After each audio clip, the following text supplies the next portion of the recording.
Welcome back to the morning show here on Arise News. The African Continental Free Trade Area Agreement is up and running, remarkably without Nigeria fully on board. But from the look of things, it may not be long before the continent's biggest economy joins the effort to create a common African market.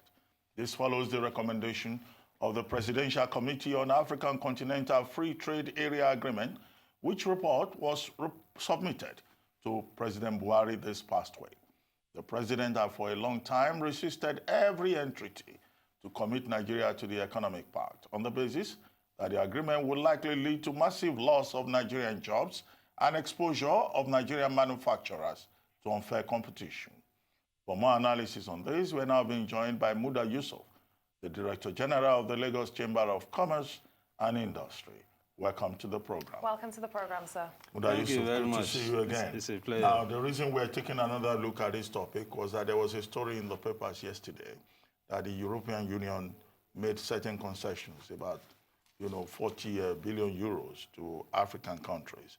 So it looks like African countries are beginning to benefit even ahead of the meeting in Niamey, where there will be a final adoption of the ratification by at least more than 22 states out of 55. Now, where does this leave Nigeria? It looks like, the train is leaving us behind. Yes, it's unfortunate that we find ourselves in this situation because for all practical purposes, Nigeria is a leader in the continent. And we have provided leadership in many areas, So, and in matters of the economy, I think we are also well positioned to provide this kind of leadership. So when we talk about the issue of economic integration, which we have also championed even before now, we have done quite a lot at the sub-regional level with ECOWAS. We provided leadership in that space, even in the formation of ECOWAS. We have provided leadership even in the security area, peacekeeping, in the region and on the continent. We are the largest economy on this continent. So it is strange that at a time like this, we are stepping back, from such a very historic step that is being taken by African countries. But the good thing is that I think gradually, I think we are getting close to it. The report was presented to the president, although his body language still did not show that he's fully convinced. Body language or what he said, the fears that he expressed. Yeah, he expressed fears, and the way he was sounding to put everything together, it doesn't seem as if he's fully convinced. But I think there's an overwhelming pressure, both internally and externally, at least to get him to endorse, the participation of Nigeria in the AFCTA. And I think it's something that will be beneficial to us as a country, because the president has been talking about job creation, he has been talking about poverty reduction and all of that. And trade has a way of bringing a lot of value to that space, because it is through trade. There is no better way to ensure competition than trade. And there is no better way to support the poor and the vulnerable than to create an environment where there is competition. Because it is through competition that you can protect the vulnerable, that you can protect the poor. It is through competition that you can bring down prices. Take the example of, take a local example of when we had the telecoms. At the beginning, a SIM card was selling for as high as 50,000 naira. How many people could afford it at that time? Today, a SIM card is as good as free. It's not so much because of the benevolence of the provider that they are providing the SIM card for that amount. It's because of competition. We were told at the beginning that it was not possible to have a per second billing and all of that. But today, what do we have? So we can replicate that in so many other spheres. Of course, there are some legitimate fears about effect on our local manufacturing sector. People will be targeting Nigerian market and so on and so forth. But if you are not part of the process, how do you influence the structure of the agreement? That's a very valid point, sir. And I'll bring us in there because, of course, we do know that that is one of President Muhammadu Buhari's greatest concerns, Nigeria becoming a dumping ground if we do sign on to this agreement. But what's interesting to see about this new agreement with the EU is that every year, according to a UN-funded report, about 18,300 metric tons of old electric and electronic used goods, mainly from the UK and Germany, come into Nigeria and come into our Lagos ports. So we do have evidence that we are, to some extent, quite a large one, being used as a dumping ground. Now, given this fund from the EU, 40 billion euros for countries that sign on to the AFCCA, how viable is something like that for a country like Nigeria that is already clearly, by many reports, being used as a dumping ground by the EU? Forget being used as a dumping ground by our African counterparts, but the EU themselves that have been using us as a dumping ground for many years. No, I don't agree with that conclusion that the EU has been using us as a dumping ground. The Asian countries poses more challenge to our manufacturing sector than the EU or the US in terms of the competitiveness that they pose for our manufacturers. If you go to the Nigerian market today, and if you talk to any average manufacturer, their biggest headache are the goods from Asia. And unfortunately, because we have very weak institutions, because we have very porous borders, many of those goods find their way into the country. Even goods that are under import prohibition, even goods that are having very high tariff, they still find their way to the country. They say about 500 containers a month with 500,000 worth of goods from Asia, you're right. Yeah, so the bigger issue in terms of competitiveness and threats to the Nigerian manufacturing sector is actually from Asia, it's not from EU. Because EU products can hardly compete as well as Asian products in this economy. So I think some of these things are really overstated. And in any case, I mean, we have some sovereignty about how we manage our economy. We can dictate what should come in and what should not come in. And this African Continental Free Trade Agreement is work in progress. It's not cast in stone. There are ongoing negotiations about protocols, and there are also provisions for you to protect some of your sectors. So all those provisions are there. But if you are outside of the negotiation, how do we influence the content of the negotiation? How do we influence the structure of the agreement? So I don't think it makes sense to stay out, especially when we are talking of Africa. And in any case, Nigerians are not that weak when it comes to enterprise. Other countries should be afraid of us, not us being afraid of other countries. I mean, go to all the African countries. Well, and even outside of the continent. I don't think other countries should be afraid of us. They should engage with us. But you talked about being out of the negotiations. I mean, we've been out of the negotiations since the meeting in Kigali, March 2018. Now, the committee, led by Desmond Gubadia, has recommended that Nigeria should go ahead and sign and then, state whatever conditions it has. But we've lost time between March and now. Now, what is the opportunity cost of not engaging during that period and of further delaying the engagement? Because you will expect that after that report was presented, that maybe Nigeria will quickly adopt and ratify. But that has not happened. It's been almost a week now. What's the opportunity cost? What do we stand to lose? Well, we lose in the fact that we were not part of the process to shape the structure of the agreement. Because when we are talking about this kind of agreement, you have to also put your own interest on the table. And it is through your involvement of it that your own interest will be protected. So far, what has gone up until now, we have not been part of it, and some of our specific interests that we normally should have put on the table are not there yet. So, but I guess that given the stature of Nigeria, because I imagine that we still command a lot of respect on this continent, I imagine that some of these provisions can still be incorporated. We can bulldoze our way through. Well, that's what you're saying. Well, not necessarily bulldozing, but again, I mean, when you know that you have some respect among your peers, you can still put some of these issues on the table. And I'm sure that though the other countries may bend over backwards to accommodate the concerns. Yeah, because what do you talk about an African economy without Nigeria? I mean, we're a very significant part of the African economy. I know that, nationalism, patriotism, everywhere says Nigeria is the giant of Africa. Nobody invited us to the G20. Even as an observer, I keep saying that.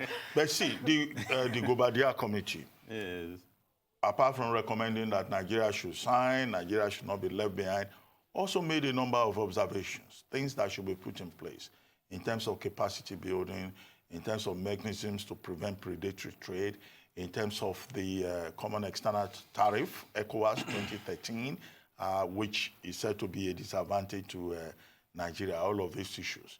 Now, if we were to follow those recommendations and we say we want to put things in place, it looks like it's not something you can do overnight. So when will Nigeria be ready to join the rest of Africa? And what do you recommend we do in the interim? You see, for things like this, there's no perfect time for it. You just have to step into it and begin to improve on it. It's work in progress. I mean, if we can function in ECOWAS, the challenges that we currently face in ECOWAS is not likely to be significantly different from the challenges we face in the AFCTA. It's not significantly different. You have challenges, for instance, of issues of rule of origin. Rules of origin. That is a very critical one. That's one of the issues. But yes, it's one of the issues. No, rule of origin is just to ensure, put a framework in place to ensure that whatever goods are traded within the framework of this protocol are goods that are produced within the continent.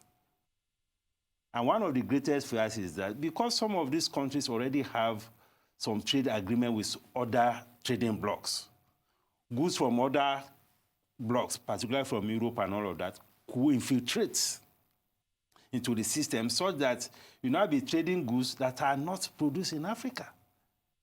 So what the rule of origin says is that we have to be sure that whatever goods are traded within the framework of this agreement are things that are produced in Africa. Made in Africa. Yes, and I mean, if you work in conjunction with other countries, you should be able to make sure that that happens.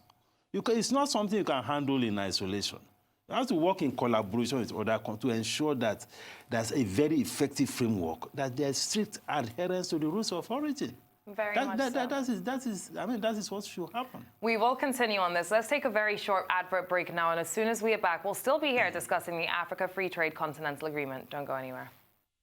Welcome back to the morning show here on Arise News. Still with us discussing the Africa Free Trade Continental Agreement is Muda Yusuf, the Director General of the Lagos Chamber of Commerce and Industry. Now, before we went on a break, sir, we were discussing the rules of origin, but I want to take us back to this EU grant again, and I want to ask you about some certain disadvantages that you seem to find with this grant. I know you said that Asia should be our greatest worry here and not the EU in terms of becoming a dumping ground, but if any, are there any disadvantages that you can think of this 40 billion euro grant? Well, I don't think there's any disadvantages because just as I said, we're a sovereign country. The countries in the continent are sovereign nations. We have a right to decide what we want and what we don't want. And for me, we need to look beyond the grant. The issue is not even so much about grant. The issue is about what actually is beneficial to us as a continent and what actually is sustainable and what will endure. You know, the issue of grant is neither here nor there. I think that is for me something that is transit, is temporary. What is important is what are the gains for us as a country? How can we benefit? I mean, we are talking about a population of 1.2 billion people. That's a very big market. We are talking about a continent with a GDP. 1.2 billion? You mean trillion? Billion people, population. In terms of the trade agreement. Population, okay. yeah. Okay. In terms of the GDP, we are over $2 trillion. $2 trillion. That is what we should be looking at. And what is important is to see how, as a country, we also position ourselves to take advantage of this. I mean, it's not for nothing that we have diaspora remittances of over $20 billion annually. That speaks to what Nigerians are doing outside of this country. That's almost equivalent of the total national budget, of remittances coming from Nigerians. And that is, in a way, it's also what you call service exports, what Nigerians are doing all over the world. So if you create the environment for us to also do more, I think a lot more will come into this economy by way of the dividends from this kind of agreement. This African Continental Free Trade Agreement is about economic Pan-Africanism, right? Exactly. And it's an offshoot of Afro-optimism. Yeah. That something can change in Africa, transforming Africa from 2% of global trade, 20% intra-African trade, turning, Africa into the last frontier of multilateralism, of open economies and all that. Right. Yeah. So there's a lot of enthusiasm ahead of the event, the launch of the ACFTA in Niamey on July 7th. How optimistic are you? Because it looks like, yes, certain persons in the Nigerian government are exercising caution and expressing doubt. But looking at the framework itself, the Kigali Declaration of Principles, and all the follow-up steps, how optimistic are you? I'm very optimistic. Because this may just be about euphoria, No, I'm optimistic. I'm optimistic to the extent that there is political will to make it happen. Because if you have the political will to make it happen, of course there's a lot to benefit. Because there's a lot to benefit in trade. They are talking of economies of scale. We are talking of efficiency. We are talking of bringing down prices. We are talking about increased competition. And through that, you'll be talking about increased welfare. I'm optimistic, but again, except you have the political commitment to it. I mean, if you take the ECOWAS example, even at that very small scale, we have challenges. The level of economic integration you have in the Eastern Bloc, you don't have it in West Africa. SADC and COMESA. Yes, they are doing very well there. In SADC, COMESA, EC, and all the rest of it. They are doing quite a lot. But here in the West African sub-region, in terms of the level of integration, I think we are the least performing. And it's a function of the commitment of the political leadership. It's also a function of the conviction. Because if you don't have a political leader that is convinced, if the conviction is not there, not much will happen. But it's something that is worth trying out. Of course, in some other parts of the world, people are even moving away from multilateralism, becoming unilateral. I mean, you see what is happening in the US and all of that. Yeah. But that does not diminish the value of multilateral relationship. That does not diminish the value of economic integration. Because there is more to gain in economic integration than one will lose. Because, and for us as a country, what is important is to emphasize competitiveness. There is too much emphasis. At the risk of sovereignty and protectionism? Not necessarily. It's not mutually exclusive. What I'm saying is that for us to also get value from this process, you need to ensure that we put structures and policies in place and institutions in place to strengthen the competitiveness of our players in this economy. Yes, sir. Because the fears that people have is about how competitive you are, but you cannot wait until then. We have to step into it, and we need to put policies in place, be it our trade policy, our tax policy, our foreign exchange policy, our monetary policy. All those policies have to be in tune with the spirit of promoting the competitiveness of investors in this economy. All those things are critical. Question based on that, though, because you mentioned this around the notion of conviction and how a leader has to put himself in that position. Yes. Let's go back to June 12th on Democracy Day when President Buhari was making his speech, and he put out a conviction that over the next 10 years, 100 million Nigerians on this new roadmap will be lifted out of poverty, marking it at 10 million Nigerians a year. So in essence, 40 million Nigerians will be lifted out of poverty under President Muhammadu Buhari's next 4 years. How can an agreement like this, the Africa Continental Free Trade Agreements, and in what capacity contribute to the uplifting of Nigerians out of poverty in that grand scale? How much of a contribution can an agreement like this have to that number? You see, this is about trade, an economic relationship. If you get the principles of trade right, it has a very profound effect on poverty reduction. the best way to protect the poor is to ensure facilitation of trade. Because it is through trade facilitation that you can have competition. It is through competition that you can drive down prices. It is through competition that you can prevent exploitation of consumers. So that is the fundamental principle. I mean, if you have let's take our country for instance. Something is being sold in Lagos maybe for 1,000 naira. And it's being sold elsewhere in the country at maybe 500 naira or 300 naira. It takes the framework of trade for what is to move the product from where it is produced cheaper to where it is very expensive. At the moment there is that flow of trade, the person who is exploiting, selling it at 1,000 naira will be forced to bring down the price. So the beauty of trade and the beauty of competition and competitiveness is that it removes supernormal profit. It removes exploitation.